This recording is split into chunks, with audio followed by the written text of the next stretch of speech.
तो पिछले वीडियो में हम लोग क्वेश्चन आंसर कर रहे थे और समझ रहे थे। आज की वीडियो में इसके आगे हम लोग क्वेश्चन आंसर करेंगे और समझेंगे, ठीक है। तो ये क्वेश्चन नंबर 1 का रोमन नंबर 4 तक कर लिए थे। नेक्स्ट क्वेश्चन है क्वेश्चन नंबर 2। इसमें क्या करना है, हम लोग को मैच करना है। सबसे पहले बता दें, थोड़ा वीडियो में आवाज सुनाई दे रहा होगा, ठीक है। तो बारिश यहाँ पे हो रहा है इसलिए कुछ आवाज सुनाई दे रहा है, ठीक है।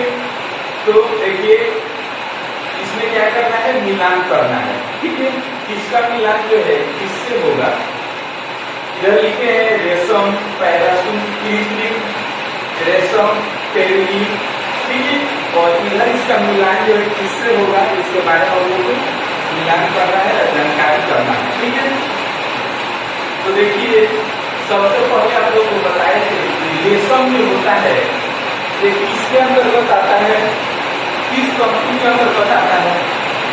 तो रेशम जो होता है ये प्राकृतिक तंतु या प्राकृतिक रेशा के अंतर्गत आता है। रेशम हो गया, ऊन हो गया, कपास हो गया, जूट हो गया, पटसन, ये सब किसके अंतर्गत आते हैं। तो ये सब जो है प्राकृतिक तंतु या प्राकृतिक रेशा के अंतर्गत आते हैं, ठीक है। तो इसका मिलान जो है किससे होगा, एक का मिलान ग से। हम आंसर में लिखेंगे कि 1 का किससे ग से। उसके बाद जो है दूसरा दिया गया है पैराशूट, ठीक है।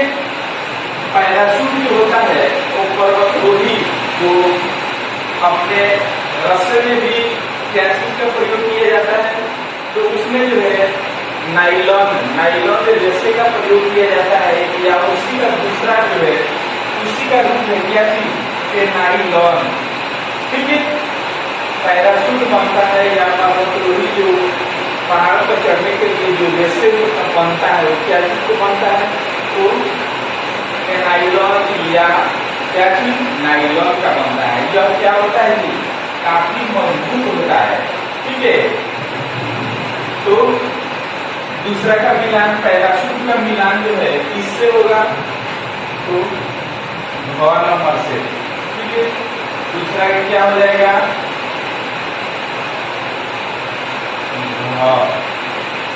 ये जो है किसके अंतर्गत आता है, ये संश्लेषित तंतु के अंतर्गत आता है, यानी संश्लेषित रेशा के अंतर्गत आता है, ठीक है।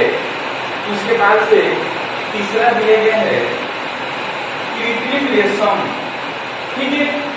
कृत्रिम रेशम का मिलान जो है किससे होगा, तो कृत्रिम रेशम जो होता है ये रेयान इसका क्या होगा, सही आंसर होगा। इसका जो मिलान किससे होगा जी, क से। तीसरा का मिलान जो है क नंबर से होगा। उसके बाद से देखिए दिया गया है क्या चीज, पेरिलीन जो है, एक बात बता दें आपको इस क्वेश्चन के संबंध में, जैसे आपको रेशम पूछे ना, केवल रेशम, तो वो जो है इसके अंतर्गत आएंगे। तो ये जो है प्राकृतिक तंतु के अंतर्गत प्राकृतिक रेशे के अंतर्गत आएंगे। लेकिन यहाँ पे क्या दिया है, कृत्रिम रेशम दिया है, कृत्रिम हुआ गया है, इसलिए इसका आंसर क्या हो रहा है, रेयान है। ये चीज आप लोग समझने का प्रयास कीजिए। उसके बाद से दिया गया है पेरिलीन। पेरिलीन एक प्रकार का क्या है, संश्लेषित रेशा है, ठीक है। इसका मिलान किससे होगा, चौथा का मिलान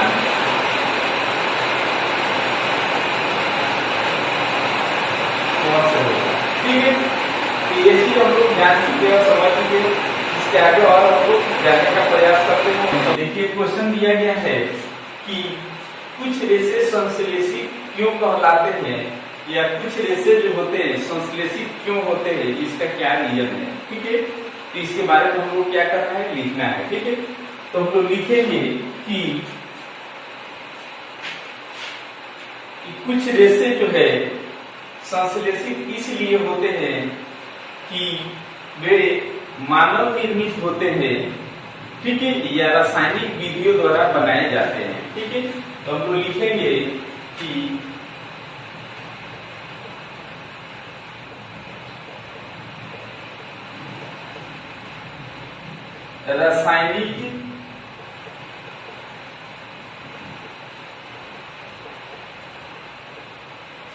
रासायनिक विधियों से बनने के कारण, रासायनिक विधियों से बनने के कारण कुछ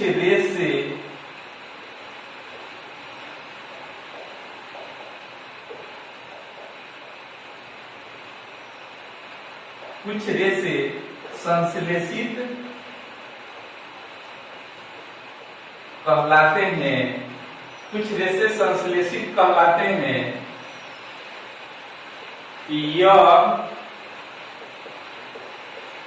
वास्तव में मानव निर्मित होते हैं। यह वास्तव में क्या होते हैं? तो मानव निर्मित होते हैं। ठीक है, तो ये क्वेश्चन नंबर 3 का हम लोग आंसर जान चुके और समझ चुके। ठीक है, इसके बाद आप लोगों को कुछ टेस्ट में क्वेश्चन दिए थे, उस क्वेश्चन को कुछ रिवीजन करा दे कि अब उसका आंसर क्या होगा। बहुत लोग जो है गलती बना रहे हैं। ठीक है, उसका जो है गलती टिक लगा करके हमारे पास भेज रहे हैं। ठीक है, तो आप लोग जो है जो भी वीडियो बनाया जा रहा है हम लोग बना करके भेज रहे हैं, उसको आप लोग घर पे विस्तार पूर्वक देखिएगा, तभी जो है आप लोग सही कर सकते हैं। ठीक है, नहीं तो वीडियो नहीं देखिएगा और इसी तरह हम लोग भेज रहे हैं टेस्ट वाला जो क्वेश्चन है उसको आप लोग तुरंत देख करके तुरंत टिक लगा दीजिए, उस तरह कर दिए। और पहले वीडियो को क्या करना है, देखना है। ठीक है, और जो है देखिए इसमें फर्स्ट क्वेश्चन दिए थे, खाद एक प्रकार का होता है। खाद एक प्रकार का क्या होता है जी? तो यह एक प्रकार का कार्बनिक होता है।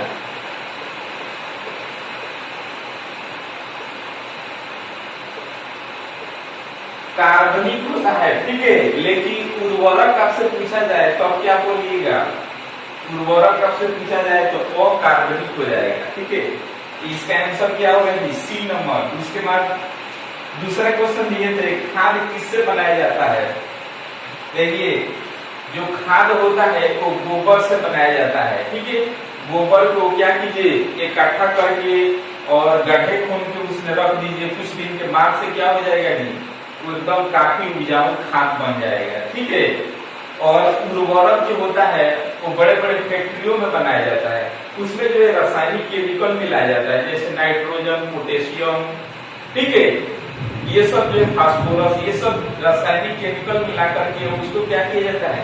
तो तैयार किया जाता है। ठीक है, तो उर्वरक जो होते हैं रासायनिक केमिकल से बनाया जाता है। ठीक है, और तीसरा क्वेश्चन दिए थे कि केचुओं को कहा जाता है, केचुओं को क्या कहा जाता है? किसानों का मित्र। ये क्वेश्चन के आंसर सारे लोग सही दिए हैं। ठीक है, उसके बाद चौथा नंबर क्वेश्चन दिए थे, किस फसल में सिंचाई की आवश्यकता अधिक होती है? तो आपसे बताए थे कि जो धान और गन्ना जो होता है, कौन कौन सा चीज याद रखिएगा आप लोग, धान एवं गन्ना। धान एवं गन्ना ऐसा फसल है कि इसको उगाने के लिए अधिक सिंचाई की आवश्यकता पड़ता है। अभी बारिश हो रहा है।